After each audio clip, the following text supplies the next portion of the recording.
Hello, my name is Nancy Shaughnessy. I'm the Community Education Director, and I'm just going to kind of fill you in. I am basically still partnering with my partners. I have a new one that I've started with.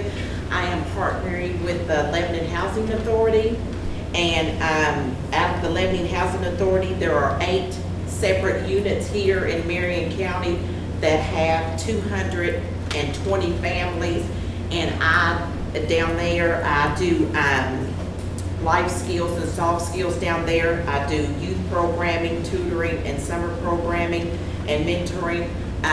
This year down there, we have a garden. This is the first year we started a garden. It's on the side of the building. And the people that live down in Hamilton Heights, that's the main building. So whenever I tutor or service or do anything, it's out of Hamilton Heights, but it is for all of the housing areas like Sunset Terrace, Rosenwald Village, Hardin Place, Cleaver Court, Hamilton Heights, Warren Acres, Memory Lane, Manor Drive, and Lincoln Avenue. They have a few housing, but that means any of our kids, which a lot of it, our kids, that's where they need the tutoring, so they come down there. I help with tutoring. We did a garden this year, first time, so whoever wants to work in the garden, they reap the benefits of being able to take the vegetables home. If you don't work the garden and put any sweat, you don't have any vegetables. So this is our first year doing that, so we want to try to expand that, just talking to the adults about how to grow things.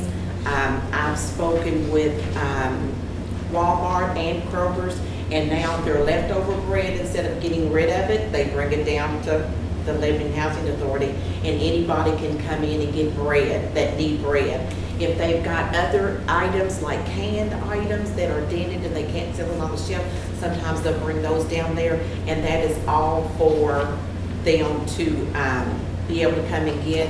And then Cato's, I spoke with them, and they will bring clothes that still have the tags on it down there also for people that need clothes. So that's my newest partnership.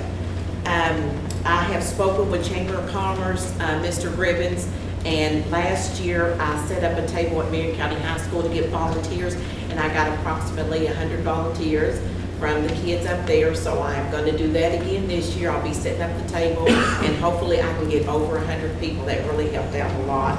So I'm working with him on that. My St. Charles Leadership Academy class, we did our community service project at the end of the school year with Brookhaven kids, and that was a big success, and we will again have an end of the year community service project. My backpack numbers, we ended up with approximately at 180 to 185. That number will definitely go up this year because I have had phone calls from people in the community because they've seen the Dream Bus. So they're wanting to know how to get the backpacks to, feed their kids. So I feel like our numbers will go up, and I'm really glad. I got 2 donations, one from Chamber of Commerce and one from Leadership Lebanon for backpack donations for the program, which was great. I was really happy about that. And then the Career Center, they have moved their location. It's behind the health department, and I have an office now in there, so I'm really excited. Before, when I was doing things at their other location, it was just really cramped. I was doing 4 PowerPoints for factories here. Well, I have 2 more factories that are on board now, so I'll be doing 2 more. I will be offering computer classes. Career Center will offer the laptops and the instructor. I just have to bring the people in, and that shouldn't be a problem because when I already do the soft skills and help with the applications and the resume writing and different things. So everything, like you were saying, that's the way it's going. So I'm really excited about doing that, and I'll be able to have my work area to be able to talk and I do self-esteem classes there. So sometimes it's just nice to have that space. So that's about it. Do you have any questions? Ms. Shaw, I would like to ask you, what was your inspiration to start this community garden, I guess you can call it? Well, I had At one time, in another meeting that I was at, they were talking about doing a community garden in general, and I thought it was such a great idea. And so we were just kind of sitting around talking about, we have different classes for the parents down there about food and how to save food and not waste food, and I know it's limited for them, so I had said, well, it would be neat if they could grow, some stuff. That would really, that's just to get your hands in the dirt. It's a good feeling. And so I didn't really think too much about it. And then when I had another meeting with them, they brought it up and said they thought it was a good idea. Let's try it. So we did. I mean, there's green beans and cabbage and broccoli and tomatoes and pumpkins and watermelon and, everything. And we've already been cutting them and they've already been eating them. So. Okay, thank you.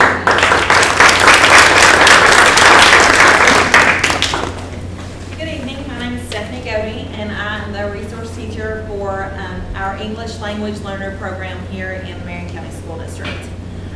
The students that I work with either speak a language other than English in the home, or they hear a language other than English in the home. And therefore they need a little bit of extra help with their English language proficiency in either reading, writing, speaking, listening, or all four. And their range of proficiency goes from no English experience at all to those who are about to exit the program. This year in our district, we actually had 5 families, a total of 6 students who came in with 0 English proficiency, and they ranged from 2nd grade all the way up to 9th grade. So I had students come in 9th grade at the high school who could not say anything in English. And without a resource teacher, whether it be myself or someone else, those students get lost in the sea very quickly. And so this has been an amazing opportunity for me. I've learned so much being in this position this year, and I've really enjoyed it. We had about 65 students this year who were spread throughout the district. The only school that we had with no ELL or English language learners in it was St. Charles Middle School. And I also consulted with St. Augustine because they have some as well. So I was able to consult with them and provide them with some support and help, because eventually those students come into our high school. So we want to try to help them as much as we can. This year, every year in January, our students take what's called the Access Assessment, and that is a state mandated assessment to measure our students' English language proficiency. And it comes in 3 tiers depending on how well the student does with their speaking, listening, reading, and writing, because that is what it assesses. They can score a tier A, a tier B, or a tier C. None of our students can exit the program until they score on a tier C level. This year, we actually had 63% of our students score on a tier C level. And then we actually have 23% of those students who have now exited the program. They scored high enough that once the school year ended, they will exit the ELL program. They will then continue to be monitored for 2 years just to make sure that there is no reversal once that support has been taken away. And as long as they continue to do well and the monitoring shows that they are continuing to achieve in their studies, then they will go on and be fully immersed into all of our classes and continue that. So I was really excited this year. I thought that was a great thing. It ended up being 15 of our 65 kids who were able to exit the program at the end of the year. We think that's a record number for us. Yes, it's a very large number. Our numbers also are going up continuously. In the past, when I looked back at the amount of students that were entered into the program each year, we were entering about 4 to 5 each year. The last 2 years, or 4 to 5 at Glasscock usually, and 4 to 5 at Lebanon Elementary, were about where it would come from, so about 10 a year. The last 2 years, we've entered in over 15 each year. Now, it's been more like 8 and 8, so it's like 16 a year. So our numbers entering each year are almost doubling from what they were. So I know in previous years, our totals were closer to 40, in the 30s to 40, and this past year we had 65. So our numbers are drastically increasing for our ELL students. Questions, comments? Thank you.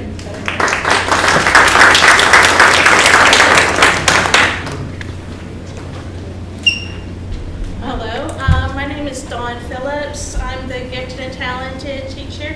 And this coming school year, we've got 2 new teachers. Laura Followell's been hired in a consultant position, and Jane Spalding also has been hired in a consultant position. She was not able to join us here tonight. Last year, we did a lot of things like, gifted and talented starts actually like in kindergarten. We start pulling kids in to get their interest. In kindergarten through 3rd grade, we take the higher level students. It's called PTP. That's the Proficient talent pool, and or the primary talent pool, and we bring them in. And last year we did a lot of stuff with ingenuity and creativity and higher level thinking, just to prepare them for what to come. And that would be the test in 4th grade when they are tested into gifted and talented. The gifted and talented students last year from 4th grade to 5th grade also, we worked on a lot of creativity and higher level thinking to prepare them for middle school. In the middle school group, we did some pull-out situations.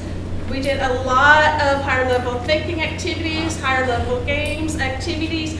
We were, we extracted DNA from animal and plant cells last year, which was a big success for us. So we were doing a lot of big projects in the middle school. High school last year, I was working on a consultant basis with the teachers to help assist any teachers who had questions, how to better teach their gifted students in the classroom, those students who had already known that topic or subject. So we worked in that capacity last year to help consult in the classrooms. This coming year, there's a whole lot of changes happening, and it sounds like a lot of really good things happening really fast. Like I said, we have 2 more people helping out in the gifted. We're going to be moved from this building up to the ATC, where we're going to have a lot of extra space, a lot of space to bring kids in. We're going to focus more on big activities, workshops and seminars, bringing kids in after school, doing national contests, things like that. Get them really excited about what their own personal talent is. Get them excited to move on and take their strengths and turn them into something spectacular for the school district. So that's what we're working on with that. I've been making some changes to the website a little bit. Last year we had some problems with recommendations, getting more kids involved. There was a lot of paperwork, printing and filling out, and then waiting a week until I was able to get it. This year I put everything on the website so that it's accessible through the website, they can fill it out through the website, and it can be emailed back to me. So that way I'll have it right away and we can get started on the process of getting more students involved in the gifted program. That's where we are right now. Did you have anything that you wanted to add about your expectations this year? Just very quickly, I want to say that I'm grateful for this new position. I've taught English for a very long time, and I loved it, but I'm very excited at this point in my career to be doing something new and different. And I want to bring my experience, and I want to learn from Dawn and Jane, and I just think it's going to be a great venture for us, and I'm thrilled to be a part of it. So thank you very much for this position and for this opportunity. Remind us how many gifted students we have in our district right now? I don't know the exact number. Right now, after the seniors have graduated, since they have graduated, it's about like 387, I think was the number that I had come up with. Our roster grows to about 463 at a certain point. Right. And like I said, we're still wanting to get more kids in. We have the kids who have the talent. We have the kids who have the passion. And hopefully now that they can fill things out online a lot easier, we can get more kids in and get them really gung-ho about learning and progressing. It's obvious you're very passionate about the subject, and that's fantastic because we've got kids that are gifted and talented, and I think it is important that we give them opportunities to grow, just like if we had a child who was struggling. And, with the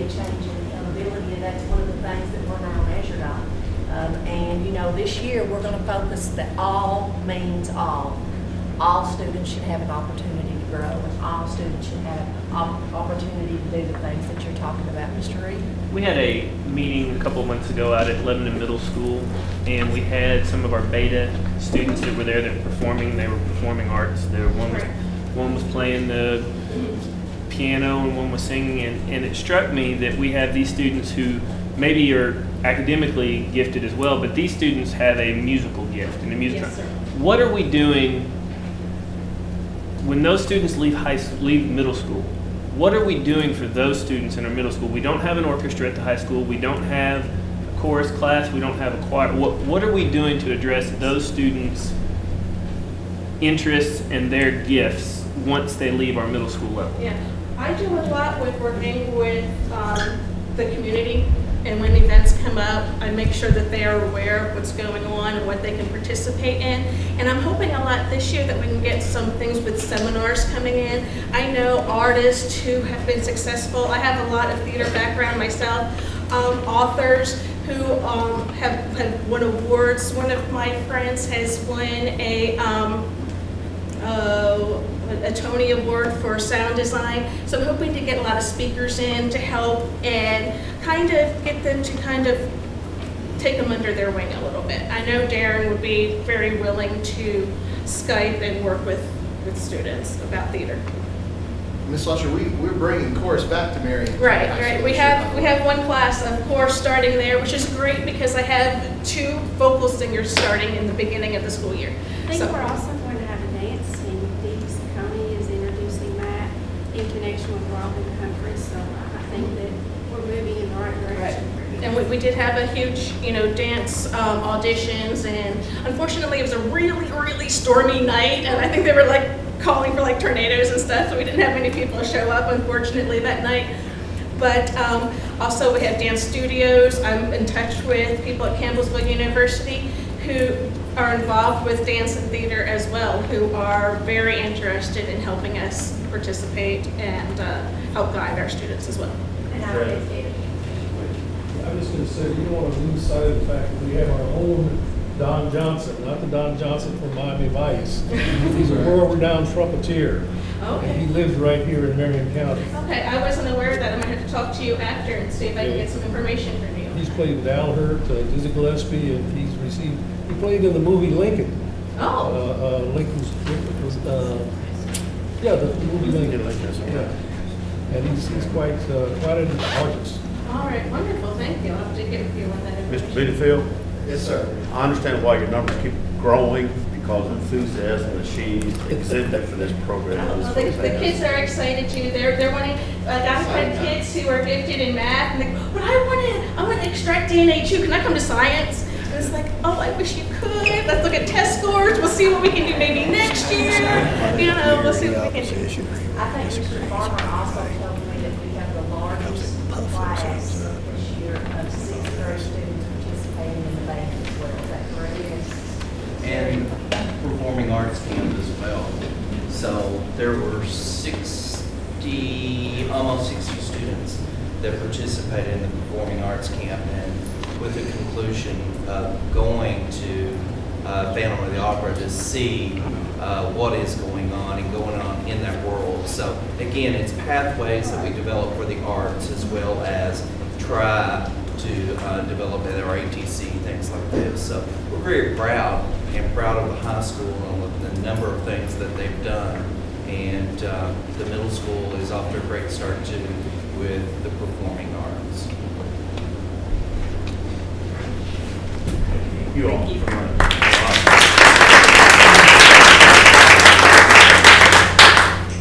Most of y'all know me already. I'm John Sparrow, the Girls Ed program. Several of y'all have been to the detention center when we've had GED graduation, see some of the things that we are doing down there. The Schlosser's already given me a kudos, so that's great. The newspaper's here a few weeks ago, had a great article. I appreciate that very much. Go out to the community so they know what we're doing. Right now, we are at 184% for last year of our quota for the state on GEDs, and on the NCRCs, which is National Career Readiness Certificate, we were about 730%. So that's one reason we're doing so well, because we have so many people that are enthusiastic about it, and we're out there making sure we take care of those needs. Now, I'm not going to stand here and talk a long time. You know what I do. But if you have any questions, I'll be happy to answer. Number one, what else is there to say? I did have a question for Mr. Reed. Do I have a place for Kathy? I had a card in my pocket. I appreciate that. Thank you. I see Nick call it. I play that.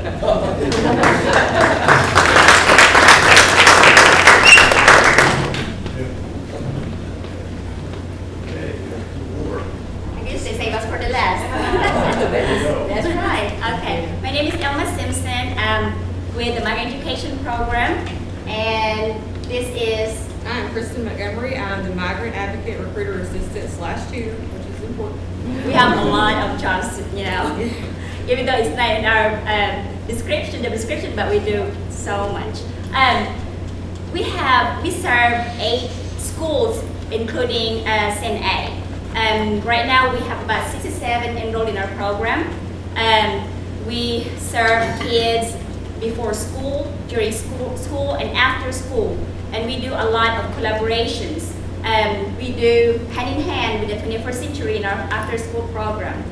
Also, we also serve, we are required to provide 4 weeks of summer program. So we just finished our 3rd week this week, not today. We had kids today in this building. We had 33 kids today. It's a miracle that it's clean, first of all. It was funny because our kids, because this is our room where we serve them lunch and snacks. So when they get back from the library, they used to come here and sit down and eat snacks. And Miss Elma, how come we have to go to the other room? I said, well, we have to get this ready for the work tonight. Get it clean. They're going to ask me, why come we can't go to that room? I said, well, this is what it is. And so, and I'm really very proud to say that 90% of our migrant students score at or above state average on the state assessment. So some of them score distinguished, so I'm really, really proud of them.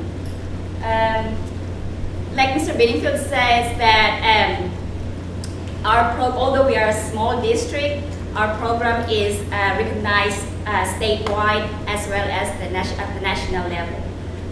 We just presented 3 months ago at the NASME National Conference in San Diego.